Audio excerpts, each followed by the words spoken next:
Bonjour tout le monde et bienvenue dans ce premier jour du calendrier de l'Avent spécial BD et comics. Et pour ce premier jour, on va parler d'une BD dont j'ai déjà parlé sur la chaîne YouTube. Je pense que certains l'ont deviné, il s'agit d'Astérix le Gaulois. Alors pour ceux qui s'en souviennent ou qui s'en souviennent pas, de toute façon je vais le répéter pour tout le monde, il y a 2-3 ans était sorti Astérix et le Griffon, le 39e album de Astérix, donc écrit par Jean-Yves Ferry, dessiné par Didier Conrad, qui ont repris depuis Astérix et les Pictes.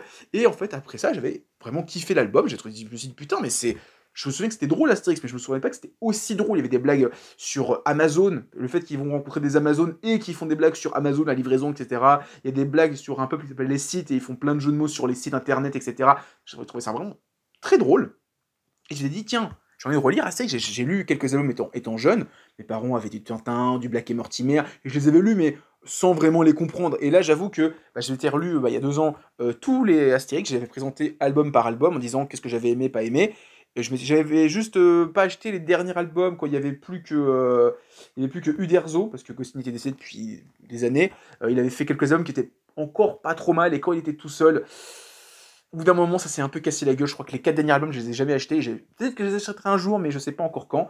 Et donc, j'ai trouvé vraiment que l'histoire était très très drôle, surtout le moment où il y a ce délire où un album on reste au village et il y a une menace sur le village, et un album où on quitte le village, et à chaque fois, ceux où on quitte le village sont vraiment super bien. Mais je vous conseille, vraiment, si vous avez des a priori sur Astérix, oh, c'est une BD pour les petits, il y a des blagues qui sont très méta. Typiquement, dans le Iris Blanc, le dernier album, il y a des références à Alain Chabat et un de ses films. Parce qu'il a réalisé Astérix et Astérix et Obélix, Mission Cléopâtre. Voilà, donc je sais pas si c'était volontaire ou non, mais quand on parle de. On peut tromper 1000 personnes mais pas tromper 1000 personnes, ça fait référence à un film d'Alain Chabat, je pense que. Voilà. Pareil, c'est dans le Papyrus de César, il y a une référence qui est assez pointue, que je trouve très drôle, à chaque fois je la présente à des potes.